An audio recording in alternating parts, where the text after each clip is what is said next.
28 तारखेला अचानक दादांचा विमान अपघातात मृत्यू होताच महाराष्ट्राला पहिला धक्का बसला होता. पण आज तब्बल 8 ते 9 दिवसांनी महाराष्ट्राला दुसरा आणि सर्वात मोठा धक्का बसलाय. कारण या अपघाताविषयी एक अशी खळबळजनक माहिती सध्या समोर आली आहे ज्यानं महाराष्ट्र आणखीनच हादरला आहे. ज्यावेळी या विमानात बसलेल्या लोकांची खरी यादी समोर आली त्यामध्ये विमानामध्ये 6 जण बसले होते असं सांगण्यात आलं होतं. पण त्या अपघाताच्या ठिकाणी मृतदेह फक्त 5च सापडले. मग तो 6वा व्यक्ती कुठे गेला? तो व्यक्ती कुठे वाचला का? आणि जर तो वाचला असेल तर तो मग कोण होता?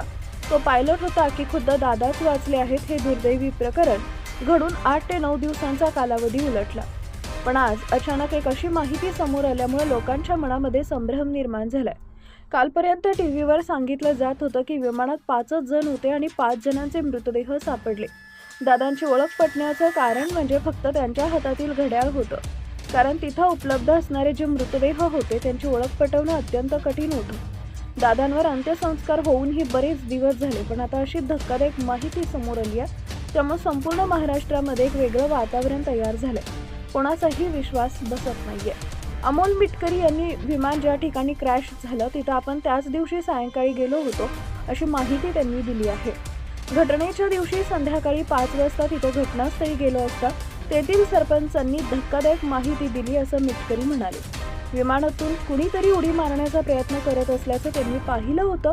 त्या व्यक्तीला वाचवण्यासाठी आम्ही जात असतानाच अचानक स्फोट झाला आणि 5 जणांचा दुर्दैवी मृत्यू झाला असं सरपंचांनी सांगितलंय असा दावा मिटकर यांनी केला आहे.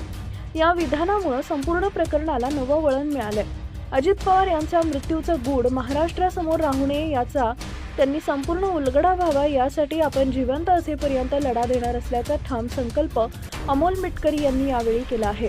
या ठिकाणी अत्यंत महत्त्वाची माहिती समोर येते ती म्हणजे हा जो जिवंत व्यक्ती आहे तर तो नेमका कोण आहे याबद्दलचा एक महत्त्वाचा रिपोर्ट येणं बाकी आहे. ब्लॅक बॉक्स ज्यावेळी आता खोलण्यात येणार आहे त्या ब्लॅक बॉक्समध्ये काय माहिती समोर येणार आहे, ज्यामुळे आता नेमका 6वा व्यक्ती कोण होता का खरंच 5 व्यक्ती त्या ठिकाणी होत्या हे सोशल मीडियाच्या माध्यमातून किंवा प्रसार माध्यमांनी या ठिकाणी आता चुकीचं या ठिकाणी माहिती पहिल्यांदा दिली होती का? कारण 5 व्यक्ती होते आणि 6वा व्यक्ती चुकून तोंडातून त्यांच्या गेलाय का?